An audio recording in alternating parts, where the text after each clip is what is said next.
జనాలు ఏదో మూఢనమ్మకాలు అవి అనుకుంటారు, కొట్టి పారేస్తారు. కానీ అవును, అగ్నిహోత్రం అనేది అంటే మన సిస్టమ్ అంతా ఎలా ఏం చేశారంటే పాత రోజుల్లో ఒక సిస్టమ్ పెట్టారు.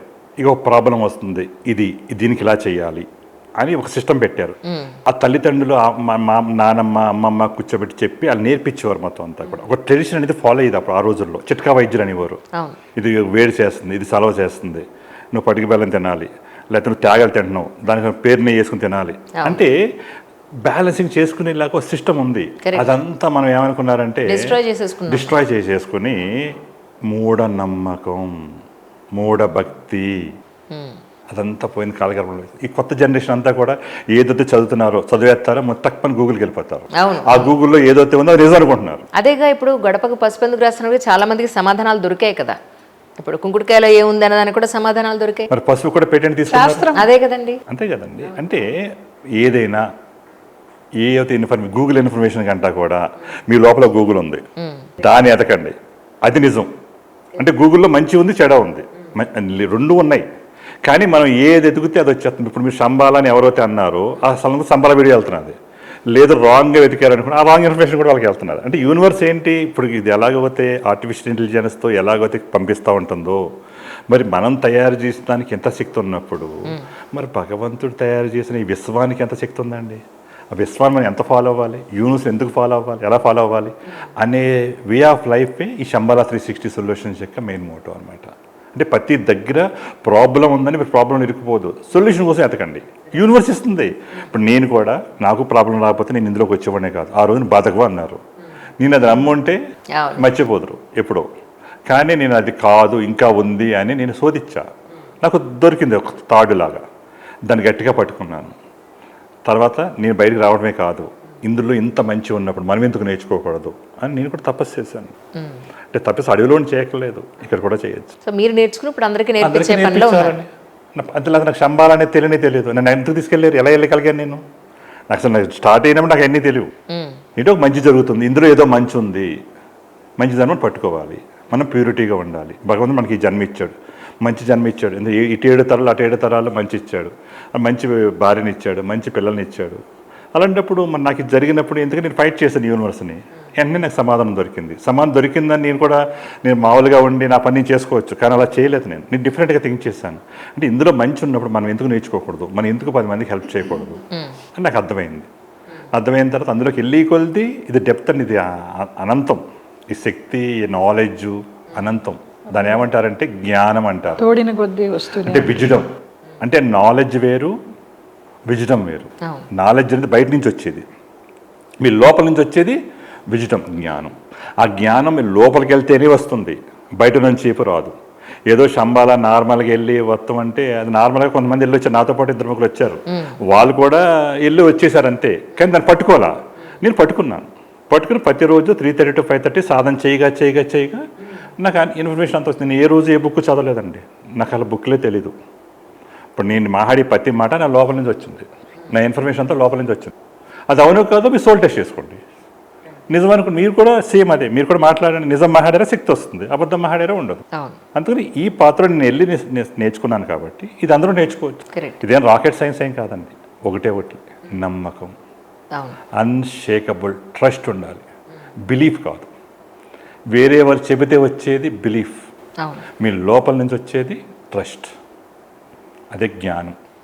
అందుకోసం ఇప్పుడు మనం ఏంటంటే నువ్వు ఎందుకు పుట్టావు, నువ్వు ఎందుకు బతుకుతున్నావు, నీ పర్పస్ ఏంటి అనేది మనం తెలుసుకోగలిగితే మొత్తం అర్థమైపోతుందండి. చూడండి, భగవంతుడు ఎక్కడ ఉన్నాడంటే మనలో ఉన్నాడంటున్నారు, అందరిలోనే ఉన్నాడంటున్నారు. దానికి భగవంతుడు చెప్పాడు 10 అవతారాలు విన్నారా? ఈ 10 అవతారాలకి అంత అర్థం పరమార్థం చెప్పండి. ఒక్కొక్క జన్మలో ఒక్కొక్క అవతారం ఎత్తుతాడు భగవంతుడు అన్న దానికి చెప్తాడు. బట్ అది మనిషిగా అదే భగవంతుడిగా అనేది కరెక్ట్. ఫస్ట్ ఈ విశ్వంలో జలం పుట్టింది, జలం లేకపోతే జీవి లేదు. అందుకని జలంలో ఉన్న ఫస్ట్ ఏదైతే ఉందో అది మత్స్యావతారం చెప్పారు. అంటే జలంలో ఉన్న ప్రతి జీవిలోని నేనున్నాను అని మీరు నమ్మిన దేవుడు చెప్పాడు. అందుకని జలంలో ఉన్న ప్రతి ప్రాణిని మీరు ఒక దేవుడిగా మీ జ్ఞానంలో ఉండాలి, మీకు తెలియాలి. అది 2వ అవతారం చెప్పారు. 2వ అవతారం ఏంటండి? అదేంటండి కూర్మం అంటే ఏంటి? తాబేలు. అది నీటిలోనే ఉంటుంది, బయట ఉంటుంది. బయట ఉంటుంది. అంటే నీటిలో ఉన్నది నేనే, బయట ఉన్న అన్ని జీవదాతుల్లోని నేనున్నాను, ఆత్మరూపాన్ని వచ్చాను. విశ్వం నుంచి వచ్చిన ఆత్మది. 2వ అవతారం అయిపోయింది. 3వ అవతారం అండి మత్స్యకూర్మ వరాహ అవతారం. అంటే అడవిలో ఉన్న ప్రతి జీవరాశి నేనే. ఓ రైట్. 4వ అవతారం నరసింహుడు, అంటే భగవంతుడిని అవతారికం చూపించాడు. ఆయన ప్రహ్లాదుడిని రక్షించాడు, అంటే దుష్ట శిక్షణ శిష్ట రక్షణ చేశాడు. అవును అవును. అంటే మృగము మనిషి 2 కలిసి ఉంటాం. అవును. అంటే అన్నిటిలోనే నేనున్నాను. అంటే ఈ యూనివర్స్లో మనకి ఎనిమీస్ ఉండకూడదు. ప్రతి ఒక్కరు నీకు ఎంతమంది ఎనిమీస్ ఉండవు. ఆడు మోసం చేశాడు, ఈడు మోసం చేసాడు, అది చేశాడు, ఇది చేసాడు అని అంటున్నాం. ఆడు ఎందుకు చేశాడు అంటే వాడు చేయలా, మనం గత జన్మలో ఆడికి అలా చేశాం కాబట్టి ఆడు ఈ జన్మలో వచ్చి చేసి వెళ్ళిపోయాడు. పోలే, అది మంచిగా జరిగింది అంటే అప్పుడు యూనివర్స్ పట్టుకుంటుంది మనం ఎప్పుడైతే కారాలు మిరియాలు నూరేమో ఇంకా అది వదిలేస్తుంది. ఎప్పుడు భగవంతుడు పట్టుకోడండి. అంటే భగవంతుడు పట్టుకోవాలంటే మనం ఆయనకి సరెండర్ అవ్వాలి. 4వ అవతారం వామన అవతారం, అంటే చిన్నపిల్లల దగ్గర నుంచి అందరిలోనే దేవుడు ఉన్నాడు. తర్వాత రామావతారం, కృష్ణ అవతారం, బుద్ధ అవతారం, ఇప్పుడు కల్కి అవతారం. ఈ కల్కి అవతారం ఎక్కడి నుంచి వస్తారు? శంబాల నుంచి. ఆ శంబాలు ఎవరు తీసుకెళ్లారు? రమేష్ గారు వెళ్ళినప్పుడు సూడు క్లాక్ వీలో తిరిగి ఒక సూడు 3 సూర్యులు 6 సూర్యులు, అంటే ఈ ఇన్ఫర్మేషను అక్కడి నుంచి స్టార్ట్ అయింది. ఈ కలికి వచ్చేకి టైం పడుతుంది. ఈ లోపల కలికి అంటే ఇప్పుడు రాబోయేదంతా కూడా అష్టగ్రహ కూటమి, అంటే ఇన్ని రకాల ప్రళయాలు జరుగుతాయి, ఇన్ని కష్టాలు జరుగుతున్నాయి. అలాంటి టైంలో ఆ అమ్మవారిని పట్టుకుంటే అమ్మవారు చూసుకుంటూ పోతాం. మీకు ఏమవదు, ఏ కరుణ రాదు, మీకు ఏ కష్టాలు ఉండవు, ఏముండవు. అంటే ఏదో ఒక శక్తి, ఒక వెలుగు మీరు పట్టుకోగలిగితే ఆవిడ కాపాడుతుందండి అమ్మ. అది కలికి, అంటే కలికి అవతారం అనేది శంబాల నుంచి వస్తున్నది. మరి అలాంటి దిక్కు శంబాలు ఎవరు వెళ్ళలేరు అంటే మరి నాకు తెలియదు, వెళ్ళలేరు అనుకున్నాను. కానీ ఆయన వెళ్ళారు. వెళ్ళిన తర్వాత ఆయన చెప్పిన ప్రాసెస్లో నా 2016లో నేను వెళ్తాను జరిగింది. నేను అదంతా చేసి మళ్ళీ సాధన చేసిన తర్వాత నాకు లోపల నుంచి జ్ఞానం అనేది రావడం జరిగింది. ఇప్పుడు అక్కడి నుంచి ఇన్ఫర్మేషన్ వచ్చింది, నువ్వు వెళ్ళు, చెప్పు, ఎవరు రావాలో వాళ్ళు వస్తారు, వాళ్ళకి ఇది నేర్పించు. అందుకని ఎవరైతే నమ్మి సరెండర్ అవుతారో, నాకు కదమ్మా శంబల తల్లికి, వాళ్ళది కనెక్ట్ అవుతుంది, వాళ్ళకి నేర్పిస్తాం. వాళ్ళు కూడా నాలా చేయగలుగుతారు. అందరిలోనే ఒకటే శక్తి ఉంది, కానీ ఆ విశ్వమాతకి సరెండర్ అవ్వాలి, ఆ విశ్వానికి మీరు కనెక్ట్ అవ్వాలి. మీకోసం మీరు ఆలోచించాలి, మీరు ఎందుకు పుట్టాను, ఇదే ఆఖరి జన్మ చేసుకుంటానంటే చేసుకోవచ్చు. లేకపోతే మళ్ళీ 84 లక్షల కోట్ల జన్మలు ఎత్తి మళ్ళీ మానవుడిగా పుట్టి 7 జన్మలు ఎత్తుదామన్నా మీ చేతుల్లోనే ఉంది. Your design, your life. ఎందుకంటే ఈ మనిషిగా పుట్టిన తర్వాత 7 జన్మల్లోని మీ థంబ్ ప్రింట్ ఒకటే ఉంటుంది, మారదు. అవునా? వైద్యేశ్వరుని కోయిల్ అంతే కదరా, మన తంబు ప్రింట్తోనే కదా పోయిన జన్మలో నువ్వేంటి, ఆ గత జన్మలో ఏంటి అని చెప్పేస్తారు. ఇది మారదు. తాళపత్ర గ్రంథాల్లో రాస్తుంది ఆల్రెడీ. ఈ ప్రింట్ ఇలాగే ఉంటుందంట. ఇప్పుడు మన ఇద్దరు మాట్లాడుకుంటున్నామండి, ఇలా రాయబడి, ఇలా ఉండాలి, ఇలా వినాలి అని రాసిపెట్టి ఉంది. యూనివర్స్ అంతా డిజైన్డ్, ఎలా జరగాలి అలా జరుగుతుంది. అలా అప్పుడు కూడా అందులో రాసిపెట్టి ఉంటుంది మొత్తం అంతా. అందుకని నీలో మార్పు వచ్చిందని చెప్పు ఎవ్వరూ ఏం చేయలేరు. అంత నీ కర్మ, ఎన్ని ప్రాబ్లమ్స్ అనేవి రావడానికి కారణం ఏంటండి? కర్మ. ఇప్పటివరకు అందరూ ఏమన్నారు, నీ కర్మరా, నువ్వు అనిపించాలి.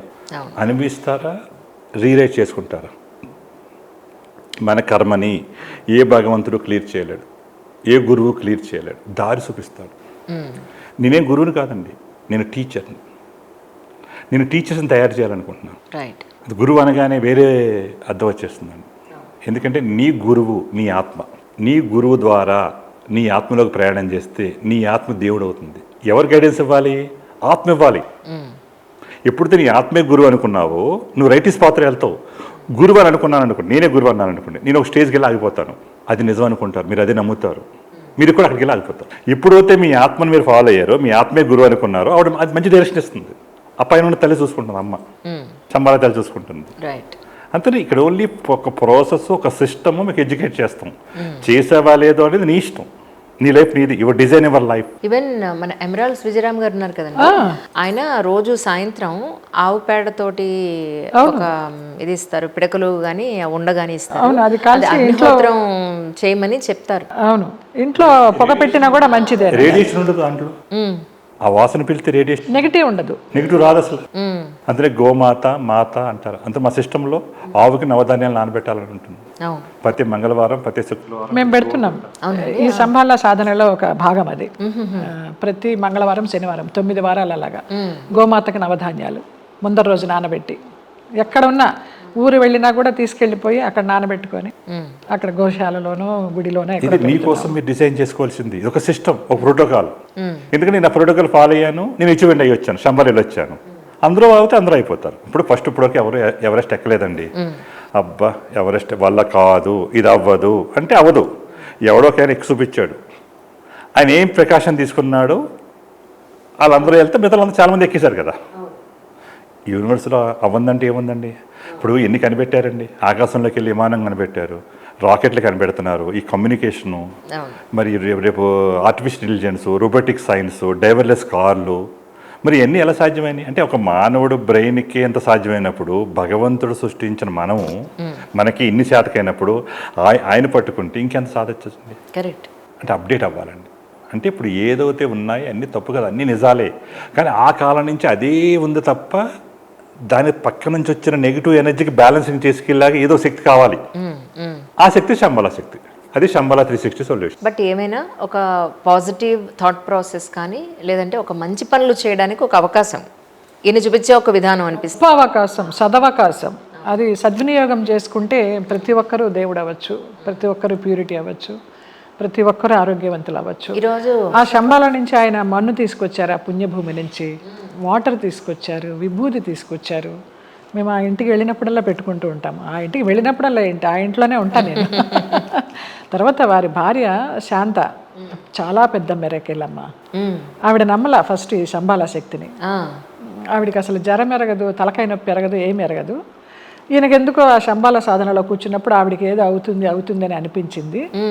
అది తమ్ముడు చెప్తే చాలా బాగుంటుంది. అసలు హార్ట్ ఆగిపోయిన వాళ్ళు మళ్ళీ బతికొస్తారమ్మా. అయ్యో అసలు లేదు కదా, మళ్ళీ ఏదైనా ఆగిపోయి బతికింది ఆ మనిషి. అయ్యో బ్రెయిన్ 3 సార్లు ఓపెన్ చేశారు. నెల లోపల వారానికి ఒకసారి, వారంలో కాలు, వారంలో చెయ్యి, వారంలో నోరు, వారంలో మాట, ఇవన్నీ వచ్చి 4 రోజుల్లో మామూలు మనిషి అయిందమ్మా. చచ్చి బతికింది, మృత్యుంజయురాలు.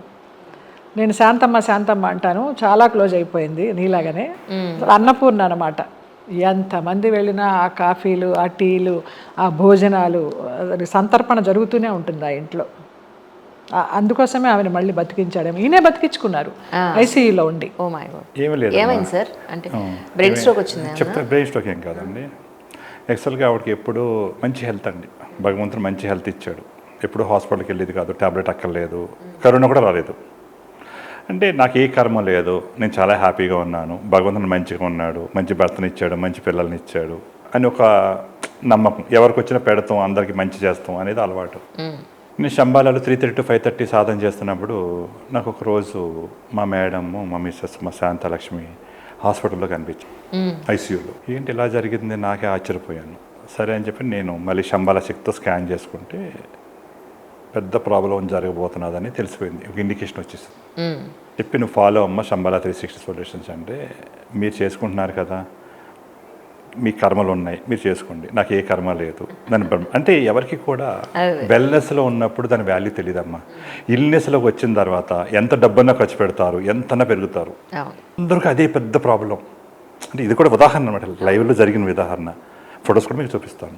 ఆ ఫొటోస్ చూసావంటే ఆ మనిషి ఇప్పుడు లేచి తిరుగుతోందని అనేసి అంటావు రేపు ఎప్పుడైనా ఇంటికి వచ్చి ఆవిడని చూస్తే. Okay okay. ఇవన్నీ నేనేం చేశానంటే మా అబ్బాయి దగ్గర పంపించేశాను, అంతా నార్మల్గా ఉంది. సడన్గా తలపుడు వచ్చింది. సరే అపోలో హాస్పిటల్కి తీసుకెళ్ళాం, బ్రెయిన్ స్కాన్ తీశారు, ఎక్కడ పడ్డారా అన్నారు, పడలేదు. ఇన్ని ఇమీడియట్గా హోల్స్ పెట్టి 3 హోల్స్ పెట్టి ఆపరేషన్ చేశారు. నార్మల్గా అందరిని గుర్తుపట్టింది, అంత బాగానే ఉంది. కానీ నాకు కనిపించింది ఐసీయూలో కనిపించింది, వేరే లెవెల్లో.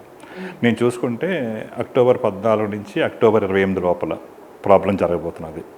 అక్టోబర్ 28 తర్వాత నో మోర్ అని వచ్చింది నా సంబాల శక్తి. నేను చూసుకుంటే ఇదేంటి ఇలా వచ్చింది, మనకి ఇది ఎలా అయిపోతే ఎలాగా, మరి శంబాల మాత నాకు ఈ పరీక్ష ఏంటి, నాకు అప్పుడు నాకు కష్టం పెట్టాడు, నేను బతకను అన్నారు.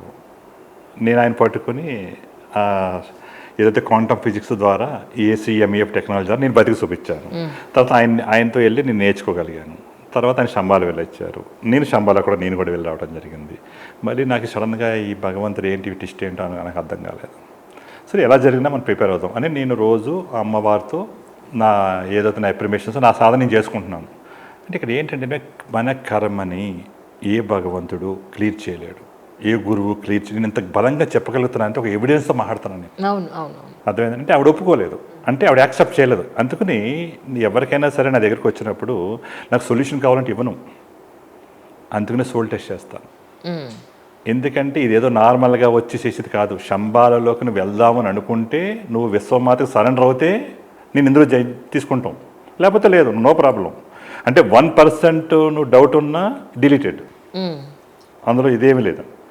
అయిపోయిన తర్వాత మళ్ళీ రెండోసారి ఆపరేషన్ చేయాలన్నారు. మళ్ళీ 3 రోజుల తర్వాత మళ్ళీ ప్రాబ్లం వచ్చింది, మళ్ళీ సేమ్.